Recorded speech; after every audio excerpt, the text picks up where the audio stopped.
Welcome everyone. It's so great to see a lot of friendly faces. It's great to see a lot of new faces. I want to, for allowing us to play host, I want to thank my wife and Avi for putting this together and making this event.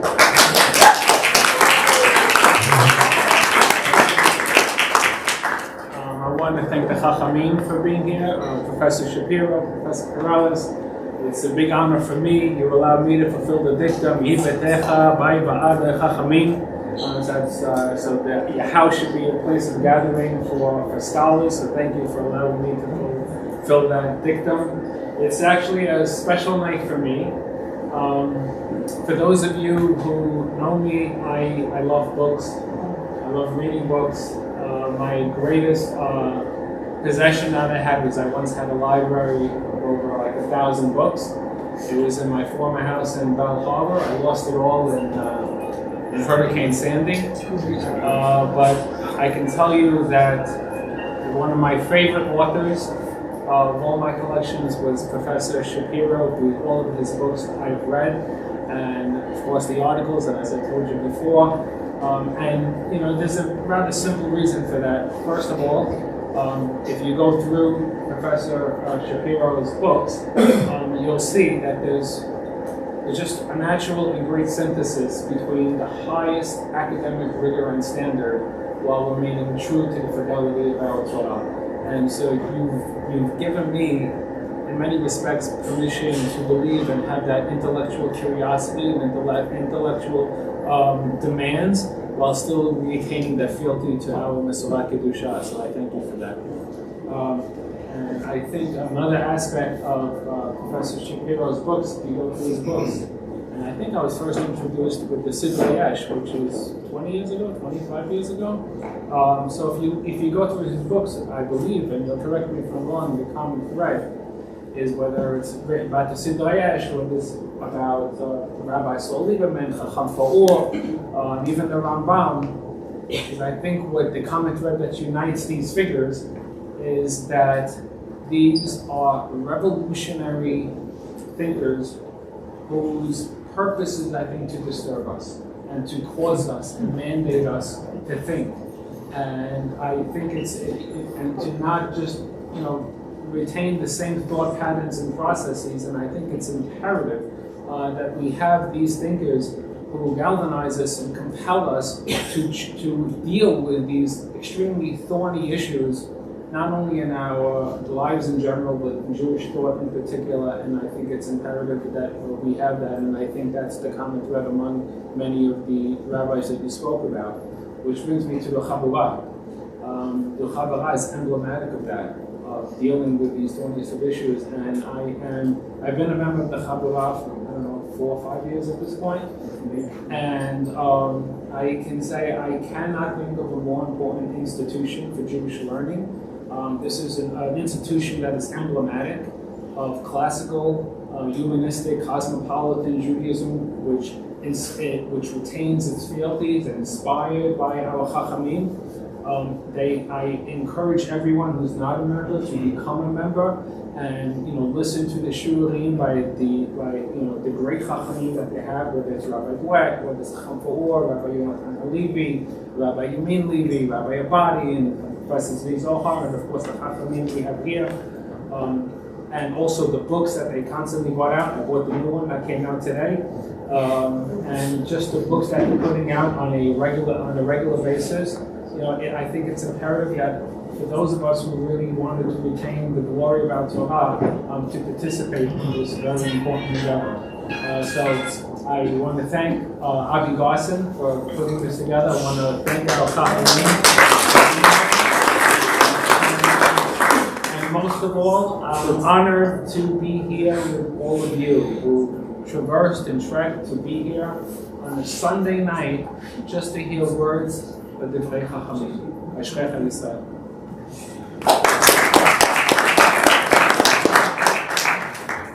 I'm just going to be very, very brief. First of all, thank you all for being here and for coming. I really want to thank Nativ and Laura for being such wonderful hosts. This wouldn't happen without them. want to thank the Rabbi Arthur Schneier program at YU for co-sponsoring this as well. So we're very grateful Dr. Perelis is involved in that. I don't think I have any more to add about the Chabura. Thank you so much for those words, but I want to say one thing. Chabura is an international learning community. Become a network of great teachers and students, people who just want to learn, who are at the beginning of their journeys, and we have amazing scholars who have been teaching Torah for decades. And we've become that network. It started in COVID around 5 years ago, and we didn't necessarily expect that to be the case. We just wanted to have a few people. The Chabura was meant to be a small group of learning, and it really grew. And for me, it's just a passion on the side, and it can only happen because there's interest and there's demand. And I'm very grateful to have a lot of people here who be involved in one way or another through our books, through our different initiatives. There's a lot of projects in the pipeline, so get involved. You can check our website, thechabura.com. Just one quick point. One aspect of the Chabura, it was inspired together with Rabbi Dweck, who's one of the Rosh Bet Midrash of the program, about the classical Sephardic tradition, the intellectual Sephardic tradition. And that was the inspiration, but not just, you don't have to be Sephardic. In fact, probably most of our followers and members are not.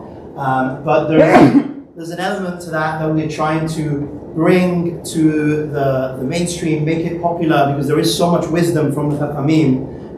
Obviously, everyone knows about Rambam and the great medieval Sephardic rabbis of Spain, but there were so many people inspired by the philosophy and by the outlook who believed that the author of the Torah is the author of the world, and therefore wanted to fully engage in the world and in, obviously, Torah. So the question I was just asked about this event, someone was like, oh, Rav Kook, he's neither Sephardic nor classical, from the Yeshiva of Volozhin, and at the same time, he was the Ashkenazic chief rabbi of Palestine, who was to become Israel. And my answer was sort of 3 points, really quickly. One of them was that a Bet Midrash should be a place that you hear from all traditions, from all ideas from everywhere. And I think, or more so, we try to be a Maimonidean Bet Midrash, and what our motto is, Shema ha'emet mimisha omro, hear the truth from whatever its source. We listen to, we try to take in the wisdom of scientists and non-Jewish philosophers, all the more so, Kal Vachomer, a great rabbinic mind of the 20th century, as like a visionary like Rav Kook. And the other thing about Rav Kook, when I was going through the book, which I strongly recommend, it's on sale afterwards, you can speak to Prof. Shapiro, is that Maimonides is the most quoted thinker in the book. Clearly, Rav Kook wouldn't have been able to be Rav Kook without Rambam and that world. They set the precedent, and he was able to, the Rambam is referred to as the great eagle. He flew on those wings, and repackaged it for the times. And the final thing is, the Chabura, Professor Shapiro is very popular. We have forums, we have WhatsApp chats, there's Torah discussion 24/7, and very often invoked and quoted. So it really is a privilege for the Chabura to have you. We've had you online a couple of times. We've had on Prof. Ben Amozeg, Prof. Kafach, but this is the first time we've done something in person. So when you published the book on Rav Kook, I was like, it doesn't matter what the book is going to be up, we want it. And also I want to say, so thank you for coming, and Dr. Perelis, who is the chief rabbi chair of Isaac Abraham Alkalai, Angelina Alkalai, chair of Sephardic Studies at Yeshiva University.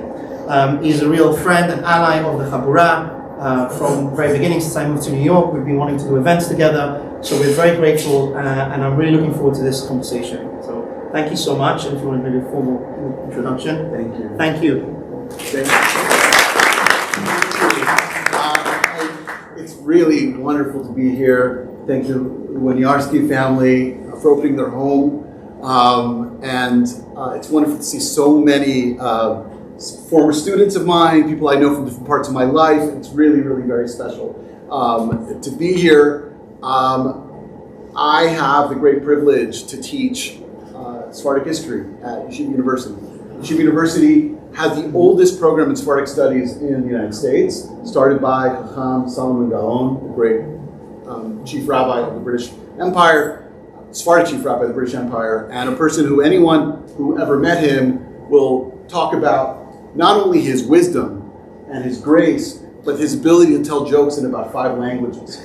So he was just a very, very special connecting person. And he came at a time when, outside of the Syrian community, the Sephardic communities in New York were really not in a good shape. And they flocked to him. They saw him as a new light. He really did start this. And so I'm really very honored to be able to do that. And one of the things that's so wonderful about teaching at YU is that, thank God, today many of my students are from Sephardic tradition, but many aren't. The majority aren't. And they come to see that there's something so unique and so important, so foundational, and actually it was there all along, they didn't even realize it. And so, you say everyone knows the Rambam. They don't. They actually don't. They know, they'll quote him here and there, but to sit and actually study and to understand the context, understand everything else. And so that's why what you guys do with the Chabura is so, so important. And you're able to reach such a wide audience, international audience. This is really, and this is why, and the Rambam is maybe one of the first people to instantiate this idea that Sephardic culture is not rooted only in a place. It's not physical, it's not about blood, it's not about lineage, even though it is all about those things.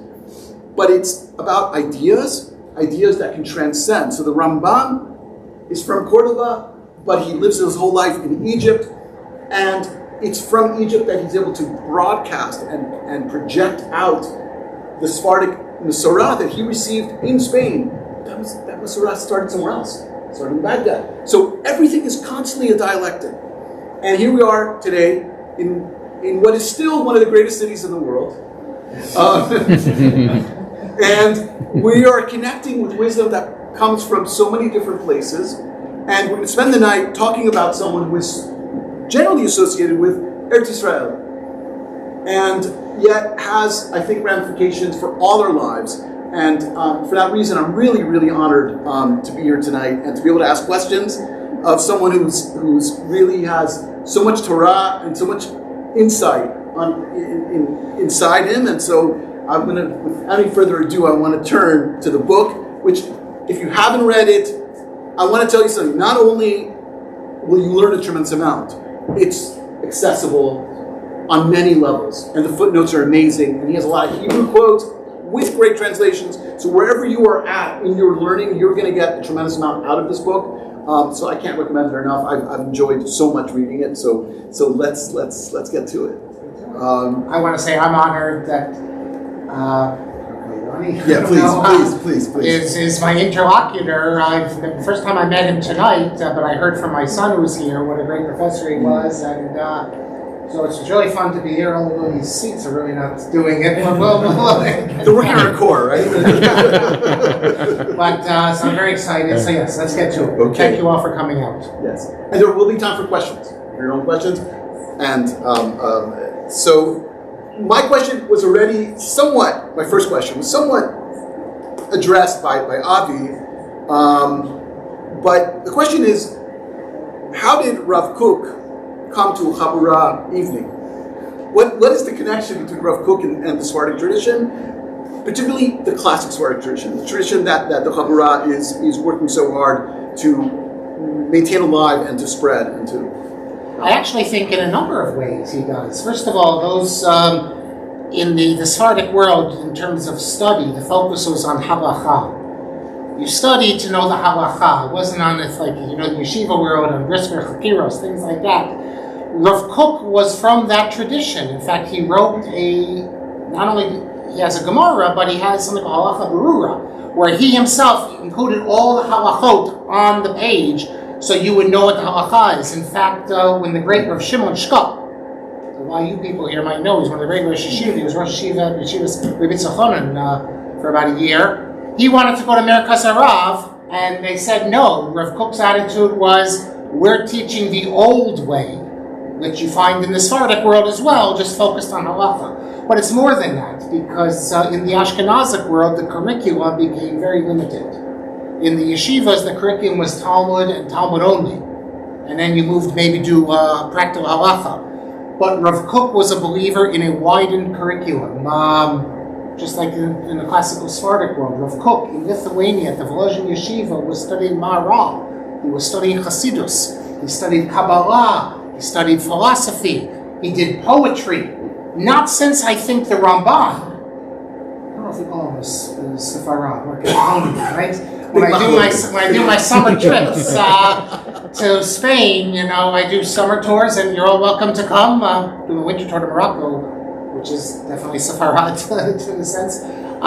So we go to Nachmanides' home, and we deal with this whole element of Sepharad versus Catalonia. But not since the Ramban do you have someone who writes in all these different areas. Not even the Rambam, who I know everyone here admires, was as broad as Nachmanides or Rav Kook. So, and also in another area, I think this is very important. In the Ashkenazic world, unfortunately, the system developed where you have the great rabbis, the Rosh Yeshiva, and then you have the masses. And it's a one-way street. Everything comes from the rabbis to the masses. The masses, it's almost contemptuous, the Amaretz. When you're raised in an Ashkenazic perspective, you're fed in the yeshivas this sort of approach to the uneducated, looking down at them. In the classic Sephardic approach, you didn't have that. There was one kehila of all different levels. We know that not everyone is observant, but they all have respect for the rabbis and the community. You all know that the difference in the Sephardic kehila, without the denominations and the Ashkenazic. Rav Kook writes very subversively, very provocatively, and this was censored by, among others, his son, how the religious masses have a lot to give the rabbis. It's not just like we think in Ashkenaz where everything comes from the rabbis. No, of course you need the rabbis. They're going to tell you if this is all Muktzah and Shabbos and that. Oh, they give you a lot. But on the other hand, Rav Kook says the masses, Klal Yisrael, give the rabbis a lot. He says even in terms of morality, calls natural morality, Musar TV, that is preserved in a more pure sense among the masses because the rabbis have been so mixed up with Talmudic study, they're able to be mitaret asheretz, it's called. They can distort things, and they need the religious masses to keep them on the straight and narrow. This, I think, is very much in line. In the Sephardic approach, there always was significance given to people, even if they were not Torah scholars, even if they were just regular people, Amcha. That's an important element of the classic Sephardic tradition. So in all those areas, I think, Rav Kook can be seen, of course, also as someone in the Sephardic tradition. I do have to say, however, that, all these distinctions, Ashkenazic and Sephardic, from Rav Kook's perspective, this is really galus. This is diaspora, galut, we're talking. That when we return to the land of Israel, we're here to create a new Eretz Yisrael Judaism. And yes, you came from Sepharad, you came from Iraq or Yemen, that's very nice, but we're trying to build a new Eretz Yisrael Judaism, and there's all these traditions are going to come together and create something new and wonderful. That's going to be the ultimate goal. Maybe not in line with the way people think today, that we were thrust into the diaspora, into the Galut. And there are many good things about it, but at the end of the day, when we return home to Eretz Yisrael, there's going to be a new Judaism that's created. Now, it has to come slowly. And Rav Kook himself stated that, in opposition to Rav Uziel and others, that Ashkenazim can't change their pronunciation, they can't change their minhagim, and they can't change halachic rulings, but that's because we're not yet at that era, the ultimate. In the ultimate, we're not going to need all these distinctions, so we will all come together, and I don't know if that puts the Chabura out of business, I don't think so, because you said that it's about all the traditions. Yeah. There's a lot there to think about and to come back to, but I have a question about how you got to this project. It's a very personal book. You read it, it's not dry academic book, even though you maintain the rigor that's necessary. But you state very clearly from the beginning that this is very much a book about certain issues, contemporary issues for a contemporary audience. Can you talk about your own journey to the book, how you got here, and why you decided to engage in those? It's quite interesting because I never saw myself as a cookie-in, as they call it. Or, they tried to indoctrinate me. I went to a yeshiva called BMT in blessed memory. Maybe some of you know that. That was it's really the first post-high school program for the English-speaking Americans. And all the madrichim were from Merkaz Harav. And I knew about the big issues in Rav Kook, the idea of the centrality of the land of Israel, the idea that all Jews are a unity and the irreligious have something to offer, all these important things, the idea that we're working to the Messianic era, we can't just sit back in Galut and be passive, we have to, all these things which are important, and many of these ideas I think are very valuable, but as a Jew living in Chutz La'aretz, they didn't touch me so much. And then, in 1999, a volume appeared, actually two large volumes called Shmona Kvatzim. For the first time, the embargo was broken. Rav Kook's writings were suppressed, many of them, and by his son and the students, and they released the writings that they thought were what the generation needed. In 1999, the embargo was broken down, and now we don't have to go through the gatekeepers, as it were, we see what Rav Kook wrote, and the classic works of Torah, Kodesh, they come from this. And subsequently, about another 10 volumes were published, and we begin to see another, including A Guide to the Perplexed. Nevuchei Ador. The Rambam wrote more Nevuchim. So Rav Kook thought that at the end of the 9th century, there's new challenges, so we need a new Guide to the Perplexed. And these were written in Chutz La'aretz. The Guide to the Perplexed and many of the other writings, and even the writings that were written in Eretz Yisrael, they have a different perspective. They're more universalist. They speak about all sorts of other issues, which when he came to the land of Israel, he no longer dealt with. So all of a sudden, I'm reading about issues that speak to so many of the problems that concern me and so many others, I think, not just diaspora Jews, but Jews. I mean, Rav Kook became only Eretz Yisrael, that was the focus. But he's much broader than that, and has a lot more to say. Now, I know that Rav Tzvi Yehuda Kook's opinion was that all of these Chutz La'aretz writings, which he suppressed, that this is what we call Mishnah Rishona. This is his initial ideas, but these were superseded by his Eretz Yisrael writings. When he comes to the land of Israel, then they're superseded. Now, Rav Kook himself, the father, never said that. And Rav Kook, the father, really didn't publish any of the writings. They were all done by the son, very few writings. And even if it's true that some of these ideas he backed away from, then we have two Rav Kooks, because the Rav Kook in Chutz La'aretz is also a great figure. But I don't see any reason to think that. And many of these ideas, I think he just decided when he came to Israel to focus on matters that were important there, on Emunah, on Tanakh.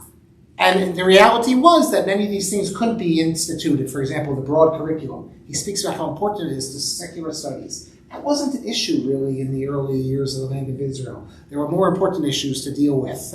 So what we found, beginning with these books' publication and the year subsequent, was a completely different Rav Kook, who speaks about so many different areas. He's radical in many ways. He's provocative always. If you've ever read Nietzsche, he has his little paragraphs, each one saying, it's the same thing with Rav Kook. I mean, sometimes it goes on for a page, 2 pages, but other times just a few lines. And every thought that comes in his head, he writes it. And when this book came out, the Shmona Kvatzim, Rav Aviner said you can't read it because it didn't go through the gatekeepers. And who says Rav Kook would want this? 20 years later, everyone's quoting from it, even Rav Aviner. When the Mor Nevuchim of Rav Kook comes out, Rav Aviner also says you can't read it because it's not authorized. The same thing is going to be, everyone now is reading it. I'm sure Rav Aviner soon will be citing for Rav Aviner, one of the students of the Tzvi Yehuda Kook. And a translation of the Nevuchei Ador is being put out later this year, or early next year, actually it'll be next year, by Rabbi Aryeh Sklar. He's a Rebbe at one of the yeshivas in Israel. And if you don't know Hebrew, if you don't know why I find this so exciting, when it comes out, you'll see. Stuff you never could imagine. Just the thing I mentioned before. The idea that the religious masses have something that the rabbis don't have. Not only have something, the rabbis need the masses, because the rabbis left on their own, their morality would not be a pure morality. They distort real. Think about your grandparents, who maybe weren't very learned or anything, but they knew what it meant to be a Jew. They understood, and if the rabbi did something they thought was crazy, they'd say he's crazy, because they understood what it meant to be a Jew. In the Sephardic world also, you have a tradition. I mean, it's even stronger now, because it continues, of a Masorah. And I'm sure many of them, they look at the rabbis, now many of them, they learn in Lakewood, places like that, they come back with new ideas, and it's like, where'd they get this from? And, I mean, it's the idea that Amcha, the religious masses, Rav Kook goes even further. He thinks that there's a revelation, there's two revelations. There's a revelation of the written Torah, and then there's a revelation of what we call Musar TV. It's from inside. We sense it. We feel it. And it's this, relationship we have with the Torah, but you don't need to just get it out of the Gemara. We can sense it, we can feel it. And that, for Rav Kook, is an essential part of what it means to be a Jew in the modern world. And he says, if you feel that the more religious you come, that the more Yirat Shamayim you have, that this then is at odds with what the Musar TV is, that it's not a real Yirat Shamayim. That is, the more religious you are, is not going to make you feel a crisis of conscience morally. And if you do feel it, then there's a problem either in your Musar TV or in your Yirat Shamayim, but the two have to be in line. So this is a very provocative thing. I understand where Kook wanted to suppress it. The idea that religious masses, without much learning, but they can sense the proper way in moral issues. And I discuss that a lot in the book because I think it's so significant. And I have a follow-up on that. But before that, a practical question. Where were those notebooks? Where were they? Who had them? The notebooks were kept by Rav Yehuda Kook. He had them, but Rav Kook had two daughters as well, and they had them as well. And one of the, from the other side, through the daughters, they released it. They just decided enough's enough. 1999, and a new edition came out. That's 6 years after he passed away. And the guy that perplexed, we don't know where that was. And there was a person who got a hold of his name, Ronnie, who was working on it as his doctoral dissertation. And then it appeared mysteriously on the internet in 2014. Then he came out with his edition a couple of years later with footnotes. And the other volumes, people had copies of this. Professor Rivka Schatz had a copy of his book, Arpile Toar. And so there are people who had copies of that, but when Rav Yehuda was alive, no one dared to publish them. After he passed away, look, there's a scholar in Israel, Yoel Ben Nun. He's a great Tanakh expert, but he's more than a Tanakh expert. His doctoral dissertation was on Rav Kook. He wrote a very nice book on Rav Kook, and he's done stuff on Halacha, but it's mostly known in, I think, for Tanakh today. He said that, in the Merkaz world, they say you shouldn't publish this, because it's been superseded, or many times they say because Rav Kook's reputation is not yet secure in the Haredi world. We have to, make it secure, and then when it's secure, and we can publish this. And Rabbi Ben Nun says they're never going to accept Rav Kook, and therefore we just have to publish it all because this is what the master said, and there's no evidence that he didn't want people to see this. He never said, please don't publish this. No, he never said that. It. What he did say is when they published Orot and Orot HaKodesh, on the one hand, Rav Kook said that everything has to appear. He said you cannot hold the light back. All his books have this title, Light. On the other hand, he also says, but what can I do? My censors won't let me. So he acknowledged his censors was his son, the Nazir, and Rav Charlap. So he acknowledged that he couldn't fight against them, and they censored. As in my first book, I have a copy out there, Changing the Immutable. I have a whole chapter of Rav Kook. You see how Rav Kook was censored by his own Talmidim because they thought it would be too controversial. But Rav Kook is also on record saying you can't hold back the light. They censor for all sorts of reasons. Either they said it was too radical, or in one passage, the Nazir censored. Rav Kook wonders, am I a false prophet? Maybe, am I a false prophet? Rav Kook apparently thought he was an actual prophet. And there's a whole dispute with the Rambam whether he thought he was. Because people wonder, why does Rav Kook, they've asked me, why does Rav Kook have to say everything? Why does he have to say all this? A little controversy it can start, and every thought that comes to his mind. And I think because he had this sense as a prophet, I believe. And we know that a prophet, halachically, has to prophesy. You're not allowed to hold it in. So I think, but he wonders, is he a false prophet? So the Nazir deleted that section. And, look, you can... There's a lot, but now, thank God, we don't need to read Orot, and we don't need to read Orot HaKodesh. You can read the writings where Rav Kook wrote it without the, Rav Kook writes in one place how important it is to take a tiyul. What does it mean to tiyul? To wander. And that's what they would do with Rav Kook's time. You wander the land of Israel, you connect to God this way. When they publish this, it's not a tiyul, it's a tiyul ruchani. These are the sorts of things they wanted to soften the edges. And they did a good job so that until this generation, people really didn't know what Rav Kook was saying in the area. Yeah, when I was in yeshiva, there was very little that was out. It was the early 90s. And everyone would always say, oh no, his Hebrew's so hard. You can't understand it. And it's not true. His Hebrew's gorgeous. And you have to, of course, it's not a newspaper. But, and there was this, but I think there was this attitude of oh, you can't. Almost it's like reading the Sefer Bahir or something like that. It's not. You're not reading Sefer Bahir. You're reading something you can all, And some of the writings do have Kabbalistic words, and they're difficult, but others, like his Guide to the Perplexed, it's very easy, not a problem, and So getting back to the Musar TV, because there's so many fascinating sugyot that you deal with in the book, but this idea, you make an interesting comment. You say he believes in the power and the truth of the common person, but you caution us, or at least me, or anyone else reading it, I think, to say he doesn't necessarily mean you. He doesn't, because he means a person who grew up in a shtetl, who had no access to anything, wasn't influenced by Freud or any other ideas. He's a Pashut Yid, as they say in Ladino, right? And so and you can just trust his intuition, like you said. Your grandparents, your great grandparents. And my question is, so then where does that leave us? Because there are so many things that if you care deeply about halakha and you know halakha well, you see them run up against what you know that's not right.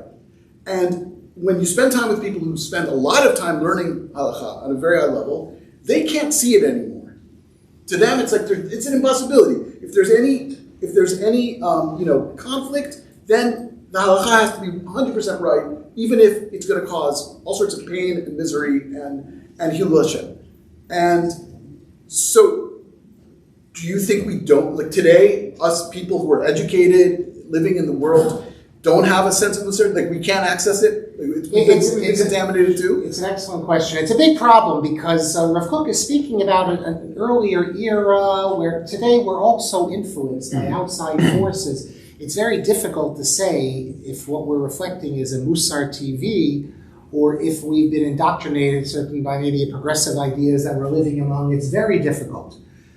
So I don't know, and it's hard to know what Rav Kook would do in an era like today. What he does say is that if the Jewish people as a whole come to a conclusion that a certain idea, he was asked this question by Moshe Seidel, who was one of his students that he encouraged to study secular subjects, how far do we take this? He said that the Jewish people as a whole, that they themselves can sense things, but he says that's why we need a Sanhedrin.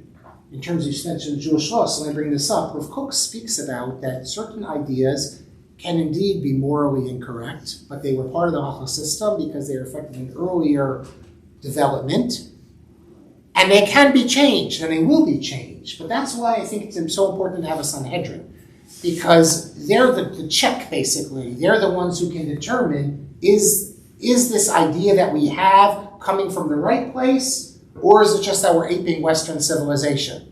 So I think that's where, in the future, the job of the Sanhedrin, of course, you have to make sure the Sanhedrin are the sort of people who are attentive to the things you mentioned. I mean, slavery is an example. If you have someone whose entire worldview has been based just in the yeshiva, and his attitude is of course slavery is not a problem. The Torah says slavery is okay, then slavery is okay. Such a person can't be on the Sanhedrin in Rav Kook's mind. It has to be someone who understands, how generations move up. I mean, it's all tied together with this idea, also Kabbalistic ideas. We get closer to the Messianic era, more holy sparks are released, that the generations get better and better. And you might be saying, well, is that really true? Don't we have this idea that we decline? Well, yes, in a certain sense, Rav Kook thinks the scholars decline, but the masses, at a certain point, the masses start to go up. And how do we see this? Well, first of all, just look at the world. Rav Kook is dealing with a lot of people who are atheists, these pioneers and others, and even non-Jews.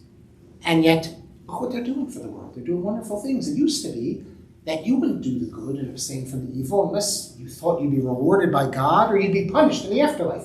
Here we have people who don't believe in an afterlife at all, and yet they are sacrificing themselves for the good of the Jewish people, for the good of humanity. How can you explain such a thing, which never existed before? It must be that we're moving closer to the Messianic era where people will do the good because it's good, not just because of a command or reward. It's a very high level. So Rav Kook sees us moving in this direction, and there will be changes.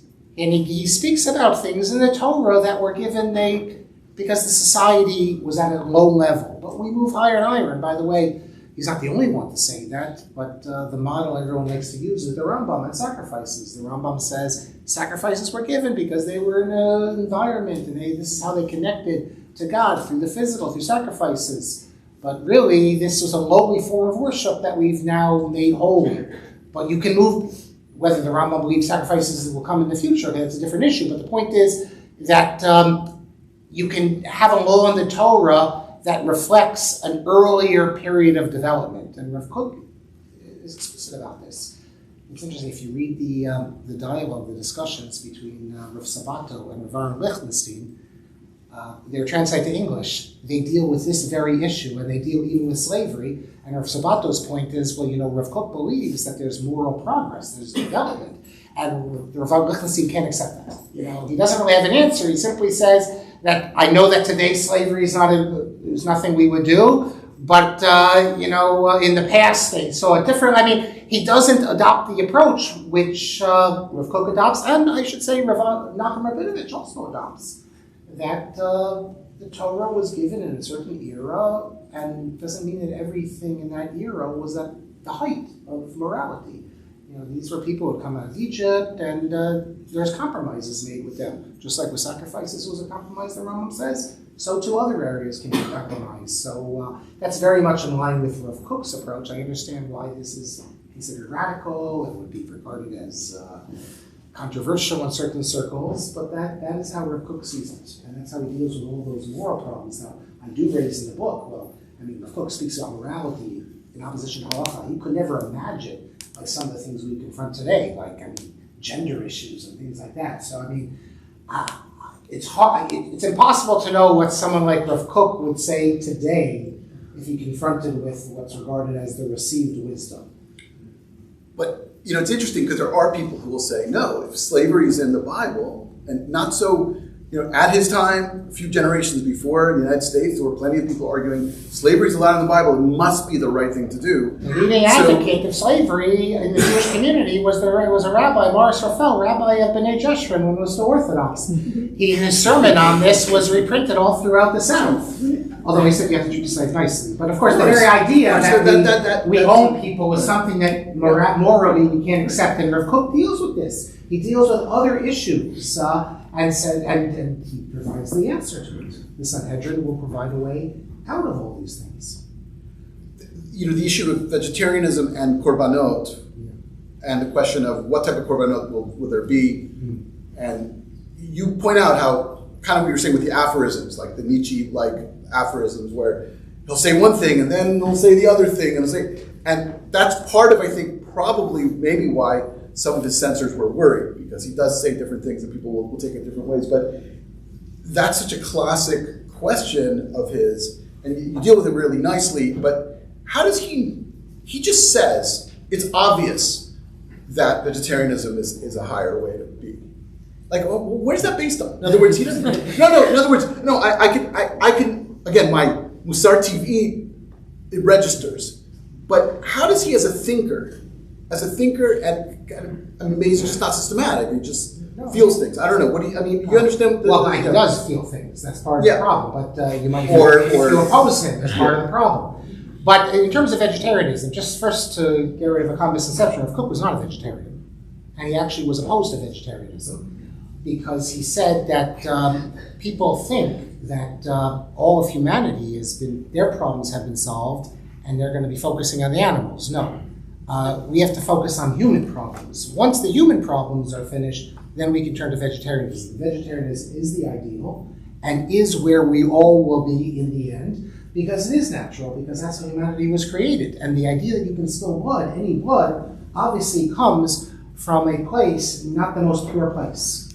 I mean, that's a muskal rishon, as the expression is. That's obvious that it's a higher level. We're not there yet, but we will get there. But it's obvious, and yet the Kohanim are commanded to have their needs. Okay, so now you deal with the other issue of sacrifices. Right? Yeah. So that's of interest, because Rav Kook, in his writings, deals with sacrifices, assumes they're gonna be in the future in his standard writings. In fact, there was a rabbi in Hoboken, New Jersey, named Chaim Hershenson, who wrote in his Sefer, Malki Bakodesh, we won't have sacrifices. And he writes to him and says, of course we're going to have sacrifices. But he has one passage in his Siddur where he says that sacrifice in the future will be mincha, the mincha sacrifice, they won't be animal sacrifice. And until recently, that's all we had, was that one passage. So what to make of this? So some argued, and I made this claim in my book, Limits of Orthodox Theology, that perhaps we're dealing with different eras. First there'll be animals, then later the vegetarian sacrifices, but that's all we had. And then the new writings appeared. And not only do we see more clearly, Rav Kook even explains to us how the Sanhedrin will get rid of sacrifices, because that's not where we're going ultimately. He leaves as an option, maybe there will be sacrifices because the animals will be raised to such a higher level that they're going to want to willingly offer themselves as sacrifices. But he explains how we're going to get rid of sacrifices. First of all, and it's as if he's imagining himself in the Sanhedrin. And he gives you the drasha. The rabbis in the Sanhedrin can change Torah law through exegesis, drashot. It speaks about sacrifice, a reich nichoach, a pleasing, say flavor, whatever. You're going to want it. Well, if you no longer want it, if you can't sacrifice later, then the Torah doesn't apply to you. He gives a variety of different drashot how the future Sanhedrin will get rid of sacrifices. Now, why will they get rid of sacrifices? When humanity is at the stage that's coming, when they no longer feel connected to sacrifices and it turns them off, do you say then, therefore, well, the Torah commands that you do it? You could say that, but he says the Sanhedrin is there. That's the job of the Sanhedrin. They're given that authority to find sources in the Torah for what they see to be, the feelings of the people, because these are Torah feelings. Remember, these feelings are latent. They're Torah ideas that only come to the surface in this era, but they're not false ideas. That's the job of the Sanhedrin, to determine what's the false idea and what's not a false idea. But this can be done, that yes, we had sacrifices, and when the Beis Hamikdash is rebuilt, you can start with sacrifices, but there will come a time when you won't have it. Now, in the book, I made a mistake. I spoke with Rav Kook speaking about vegetable sacrifices. The truth is, he does speak about vegetables, but he also speaks about grains. So I really should have said vegetarian sacrifices. But there will come a time when we will move beyond, because we will not physically be able. He also says the animals will reach a higher level. Where humans are now, animals will be, we're going to be at a higher level. Well, then this is not the same animal that the Torah speaks about. So you're not commanded anymore to sacrifice, because there's no longer animals of the sort the Torah commanded. So he has many different drashot to show you how this is not at odds. He says, how is my idea not at odds with the Rambam's ninth principle? That the Torah is eternal. Now, he could have said, if you read Shapiro's book, that there are people who disagree with the ninth principle, and there are. But he doesn't say that. He says that this is in line with the Rambam's ninth principle as well, and then he tells you why it's in line with the ninth principle. That we're not changing Torah, we're not abolishing Torah, but the Sanhedrin is able to read the Torah for this generation in a certain way, and that's fulfilling the Torah. You get this a lot. You see it throughout the book, where he will say something very radical, and it's a radical thing that as a modern person, you're like, yeah, okay, yeah, no, we're not going to have Bet Midrash filled with with the blood of bullocks, and we're not going to have this or that. And then he says, yeah, but not yet. Not now. So he expresses a certain antinomian radicalism, but then doesn't act on it, right? He kind of has a stopgap of when the Sanhedrin comes. Yes. And you point out, and this other people have pointed out, you don't need Mashiach for Sanhedrin.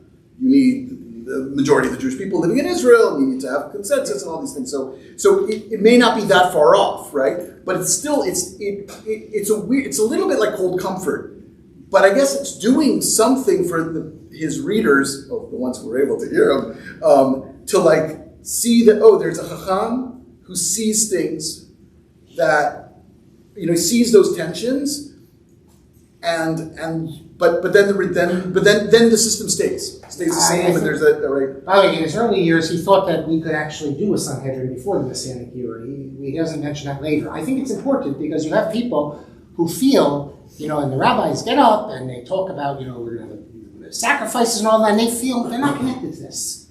And they can't imagine a future of sacrifices. And now you can see, it doesn't mean that you're poetic old, you're thrown off the yoke, that you're a free thinker or anything. Rav Kook said that. In fact, I'll go one step further. And often the rabbis, they have a big problem with Tisha B'Av because they get up and they have to say this. They don't believe it themselves, but they feel they have to. That we should all feel how we miss the Bet Midrash and the sacrifices and this and that, the importance of it, and it's we need to feel how we miss it. And no one feels they miss sacrifices, and the rabbis don't feel it. And the truth of the matter is, what they should say, if they want to focus on that, is that we should be upset, not that we don't have sacrifices, because no one is upset with that. We're upset that we don't feel upset we don't have sacrifices. And this is very much in line with Rav Kook. Rav Kook says to Rav Chaim Hershenson, and this is a very conservative letter in which he defends sacrifices, presumably in the early years, after we returned to the Bet Midrash, he says that our mindset, he says that no one today can understand what sacrifices are all about. It's so foreign to us. But in that future era, we will be of a completely different mindset, so then it'll mean something for us. Is that at odds with what he says in his other writings? Maybe it is at odds. But even with what I just said is interesting, because what this means is that a rabbi cannot get up, according to Rav Kook, and say things like, you should feel how painful it is not to be able to offer the sacrifice. And based on this, the people who want to go up and offer a Korban Pesach today, they're Rishonim. And in fact, I have a reference there to a video by Rav Nadel, Rav Shmuel Nadel, who was the son of Rav Gedalia Nadel, Talmud Mufak of the Chazon Ish, who says the exact same thing, that anyone today who feels like they want to offer a sacrifice, there's something wrong with them, because that's not how we're supposed to be. And let's see who the Kook even said. Can you imagine today sacrifices? It's like a Schlachthaus, slaughterhouse with the blood. He said that's not where we are. At best, you can say we will have a new conception, and then it'll make sense. That's what Rav Kook says in his letter to Chaim Hershenson. But he also says, as I said in his other new writings that appear, that there will come a time when we will move beyond this. And that's not heretical to say that that's not the future I'm hoping for. The Nazir, his leading student, was a vegetarian. He was a vegetarian. So Kook, even though he opposes it, he couldn't oppose it too much, because if he told the Nazir not to, then the Nazir... He's also a Nazir. Yes, the Nazir can eat meat. And the Nazir, son of Rav Goren, and Rav Shai Yosef Cohen, his son, they're all vegetarians. The Nazir says, in the writings they recently published, that he too hopes there's not meat sacrifices, just the vegetarian sacrifices. But the Nazir says, but if God in his wisdom says that we will have meat sacrifices, of course that's what we'll have to do. But Rav Kook but he hopes not. And Rav Kook is holding out this vision as one of the possible visions. Like I said, he still offers another vision, that maybe the animals will want to commit suicide and things as sacrifices because they'll see how valuable it is. But he leaves that as a possibility, a kosher possibility for the future, that we will reach a point where there is just like there's no more killing of animals to eat, there'll be no more sacrifices. And that really, you could read it in line with the Rambam's perspective. Because although the Rambam does say there will be sacrifices in the future, in fact, if you read the Rambam, it's clear he's rejecting this idea we call the genetic fallacy. Yes, sacrifices come from a lowly place, but they've been made holy. Just like if I take a rock and make it declared hekdesh, it's called the Bet Midrash, it now is holy, even though it's just a rock. So something that comes from a holy place can be holy. But if you read how the Rambam in the Guide describes sacrifices and really how we're supposed to worship, it's really hard to see this as something, as an ideal. But we won't know. We'll know when we get there. We'll know, I guess. The Rambam of the Mishnah Torah is the Rambam that people like Rav Lichtenstein and Briskers will, find this completely bonkers to think that we wouldn't, right? Correct. It's a very right. So there was another Rosh Hashiva there called Rav Amital, and Rav Amital was very influenced by Rav Kook, and they had many disputes. Rav Amital, they were great friends. It's an amazing relationship, a relationship probably like never existed. Two Rosh Yeshiva living in Shalom and Shalva. I mean, Rav Amital invited Rav Amital to take, not only to come, but to be the Rosh Yeshiva, and he'll just be a Rebbe. Who ever heard of someone inviting someone else to take over? And so it's an amazing relationship, but they had great disputes on certain matters. And one of them, just to give you an example, Rav Amital was influenced by natural morality. He speaks a lot about this. The question arose, just a theoretical question. If, let's say, you're stranded on some island, and the only thing you can eat is your compatriot who died, when the crash landing, or a pig, what are you supposed to eat? Well, from religious's perspective, it's obvious. Eating a human, cannibalism, at best, it's a durabana, and it might even be forbidden, technically. And pork, that's a d'oraita, a Torah. And Rav Amital said, absolutely not. Can't eat a person. The fact that you can't point to a specific forbidden, it's natural morality, it's basic. And this has to trump a technical halacha. And that was famous in Gush, a famous dispute among the two, but it showed you the difference between the textualist, Rav Aaron Lichtenstein, versus the, I don't know what you call it, the more natural morality, I don't know how would you call it, sort of. They really had divergent perspectives on that. Rav Amital survived the Holocaust in Hungary, and he already then was very attached to Rav Kook, the few writings that had appeared. And he, throughout his years, was a fighter against what became the standard approach of Rav Kook, right-wing religious Zionism. They turned Rav Kook just to be about the land in Eretz Yisrael. And Rav Amital, to the end, was one saying there's a different Rav Kook too. There's a Rav Kook that speaks about universalism. There's a Rav Kook that speaks about so many other areas. It's not, yes, Rav Kook does speak about the land of Israel and how vital it is, etc. But Rav Kook says a lot of other things as well. And Rav Amital reminded us of that for a long time.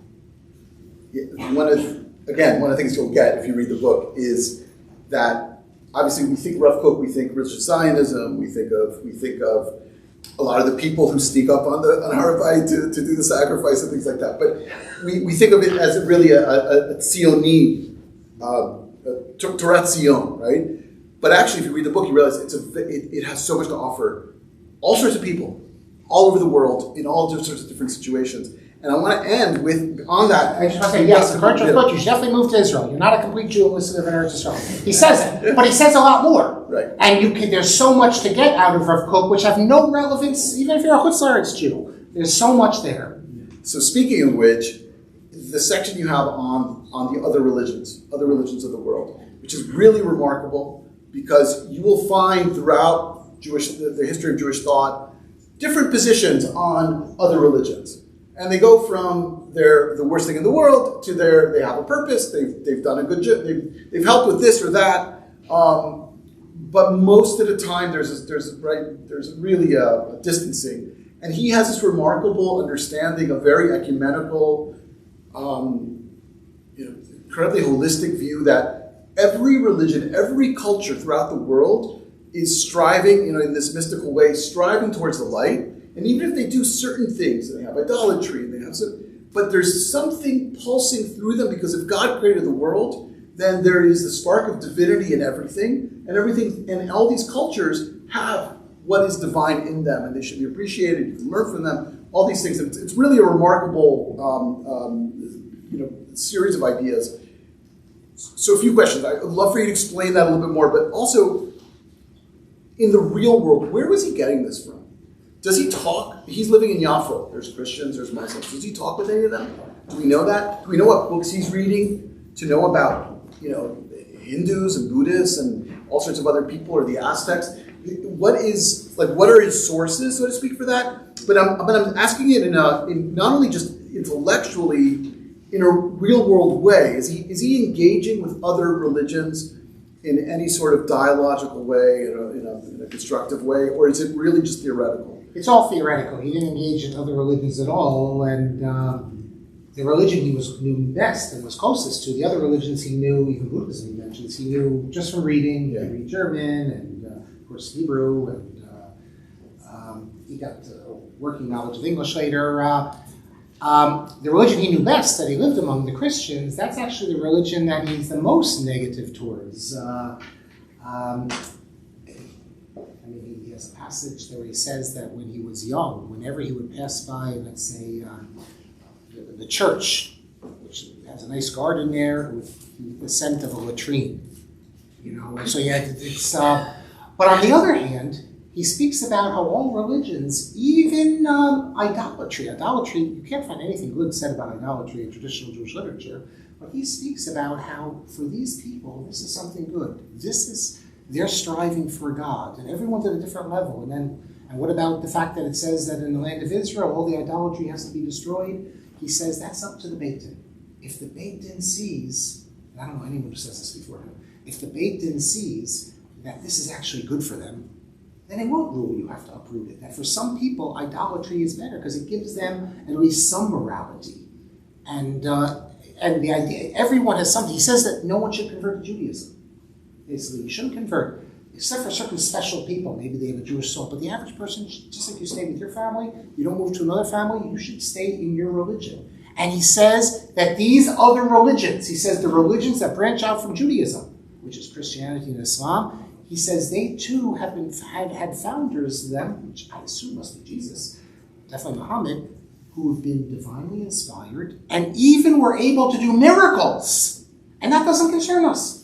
Because God speaks to each community, and they're not at the level of us. We're the highest. The Jews the most pure. But religions do things for their people. So it's an amazing way of looking at other religions and seeing them have something valuable to offer their adherents, which is quite unique. It's not the Rambam. The Rambam says that two religions, Christianity and Islam, are of value in that they lead in a certain direction to the Messianic era. But Kook is going much further than that. The only parallel is what's his name of Netanyahu.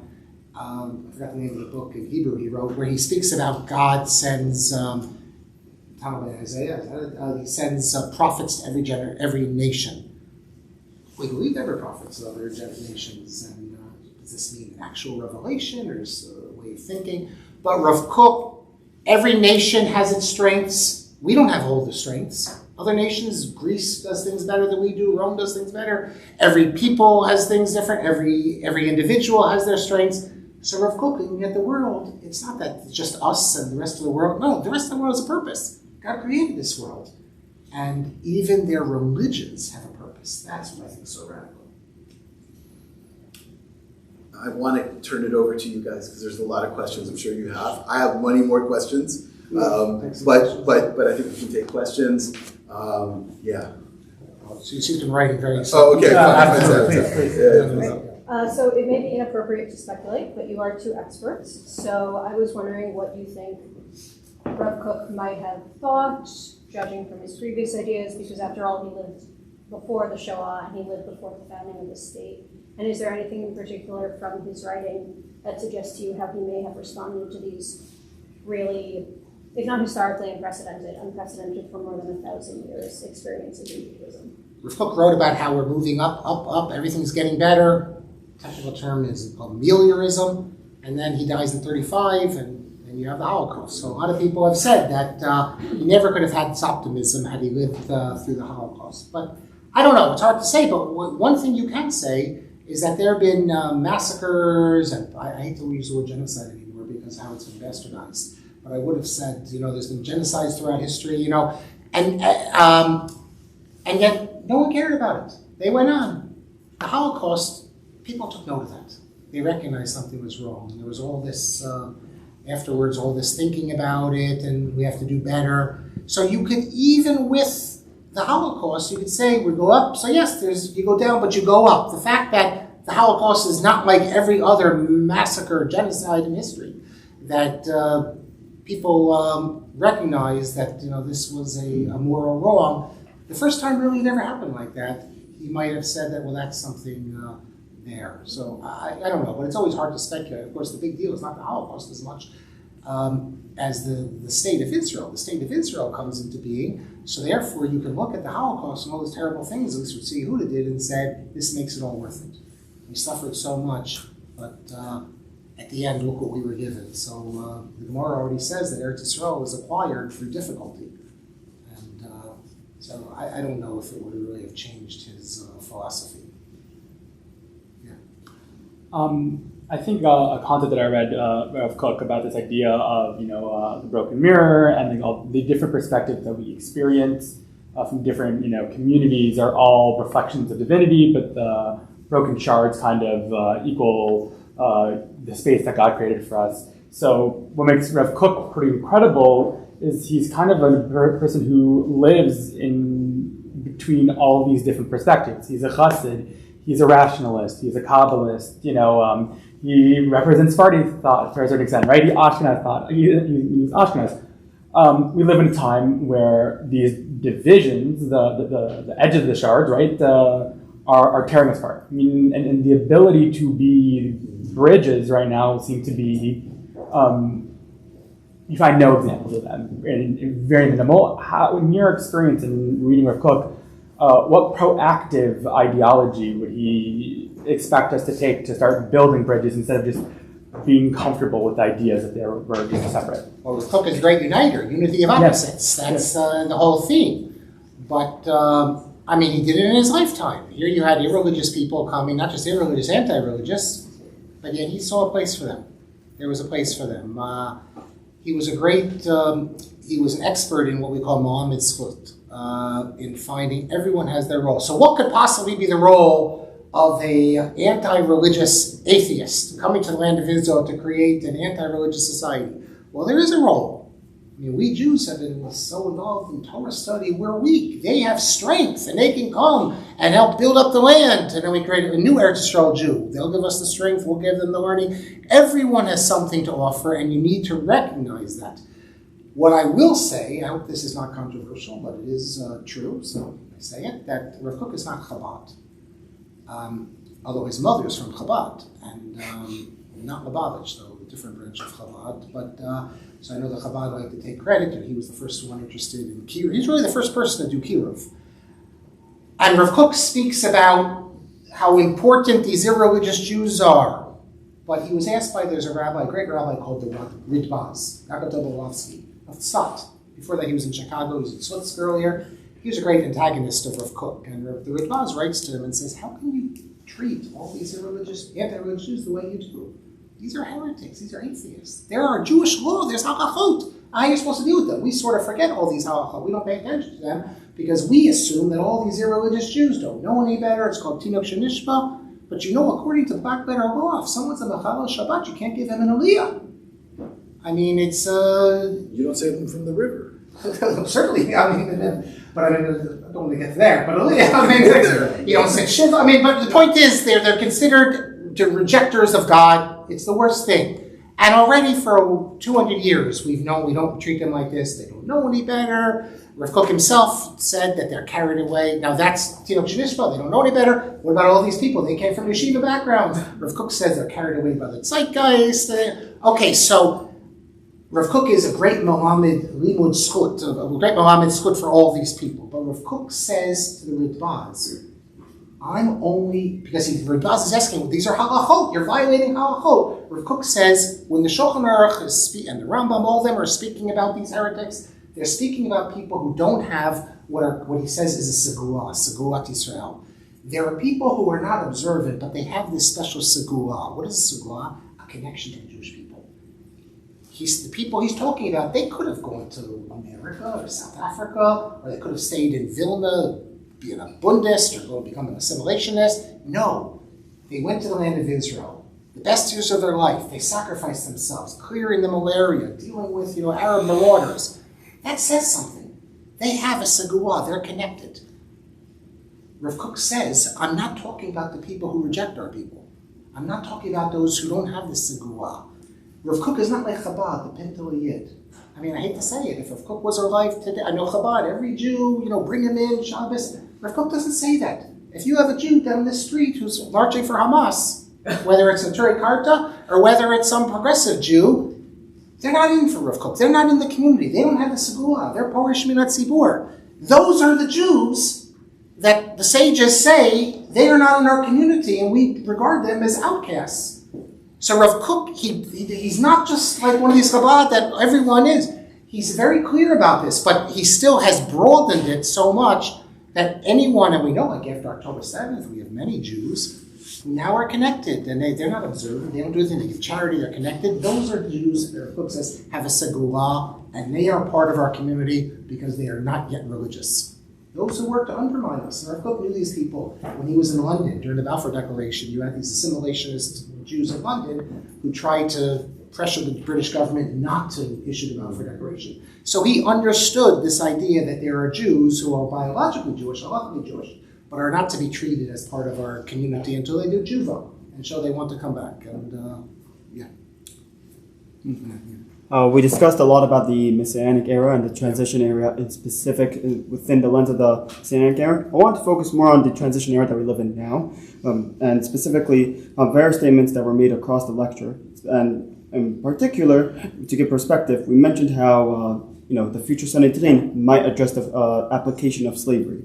We know that my issue is specifically within the realm of science. We know that the Talmud is not scientifically omnipotent, as they're relying on the science of their time and thus giving binding rulings based on said science. Although we plan to address them in the Sanhedrin, how would us living in 2025 without said Sanhedrin attempt to justify said past rulings, knowing that it's intellectually dishonest to that had they, the people issuing the rulings, known the science that we have nowadays, they would have retracted their initial rulings. I don't know if it's intellectually dishonest, because you can have an idea, you have a system, even though we don't have the mechanism today to do this. So yes, there's certain halachot that are based, let's say, on wrong science. But you can say that that's the system until it's changed, just like Yom Tov Sheni. I mean, when it's an end here, they can change it.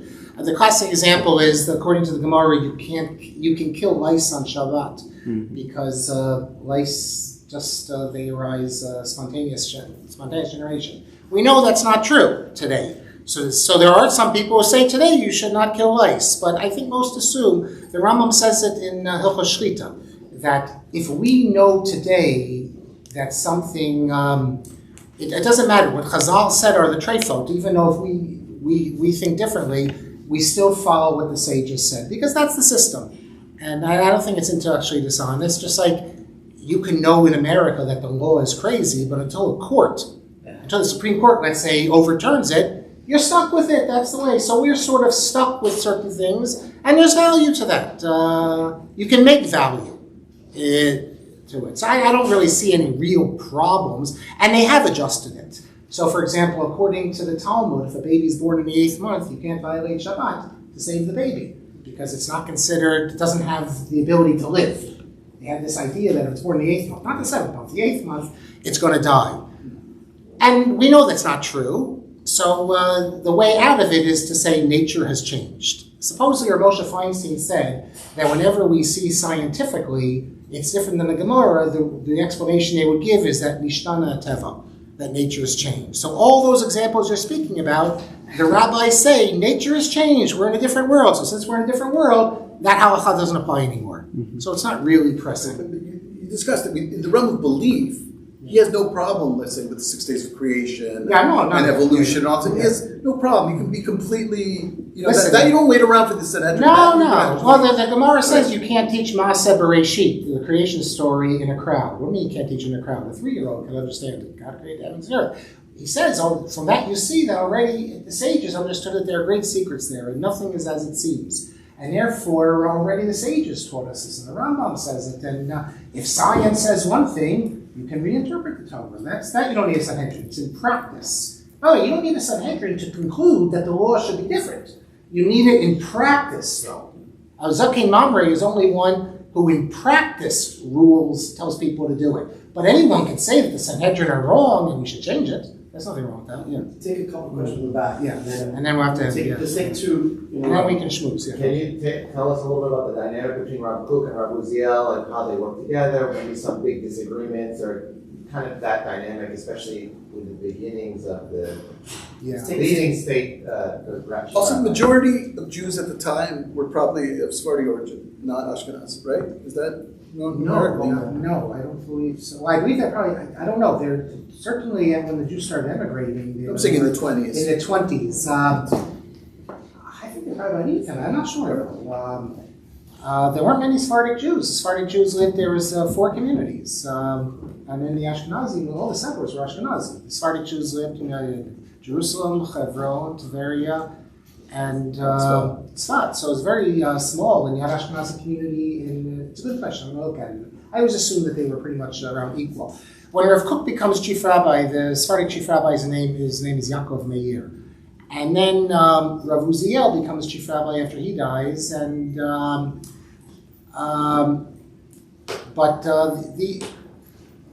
he was Sephardic chief rabbi with Rav Yaakov Meir. I believe Rav Uziel was in Tel Aviv, I think, the whole time. I forget what year Rav Uziel becomes. I think Rav Yaakov Meir died after Rav Kook, right? 1939? What year? I forget now. 32? I forget the year that Meir died. What? I think it was the early 30s. What year Rav Yaakov Meir died? I'll tell you right now. We don't need to speculate.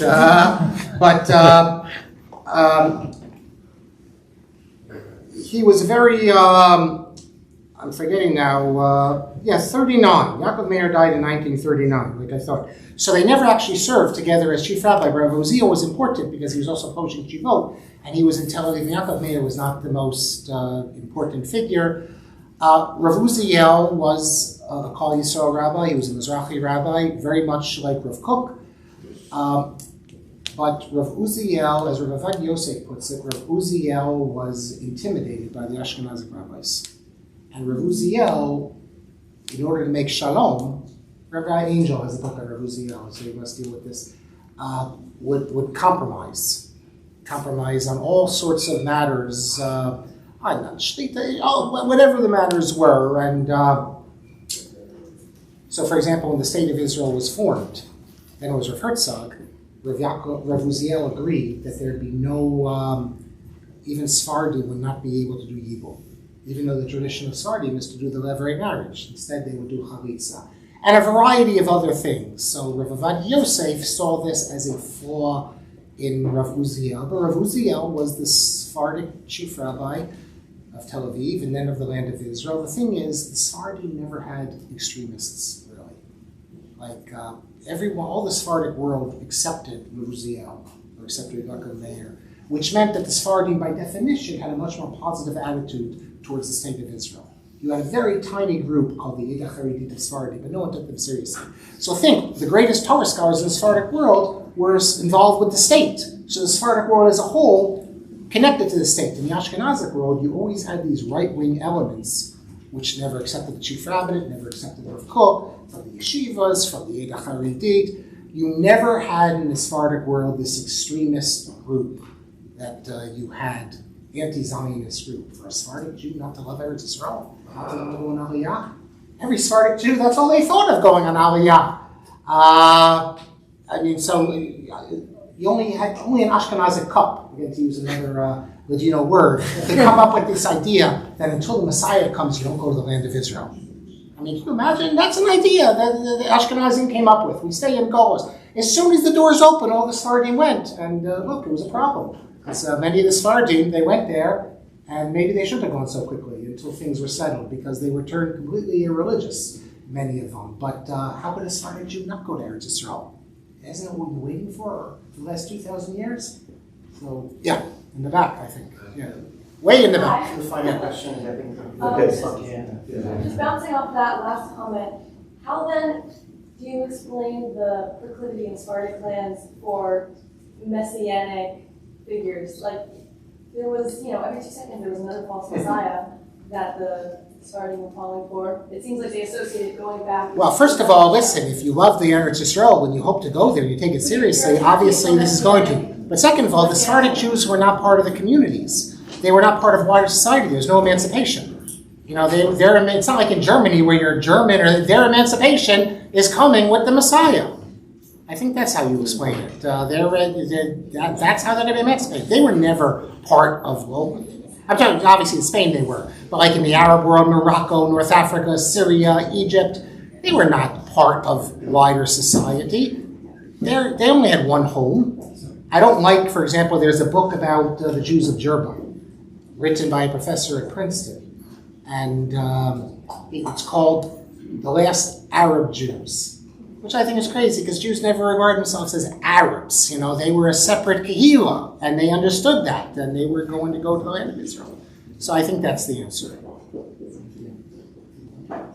Yes, we'll wrap up, but we're here. Thank you so much.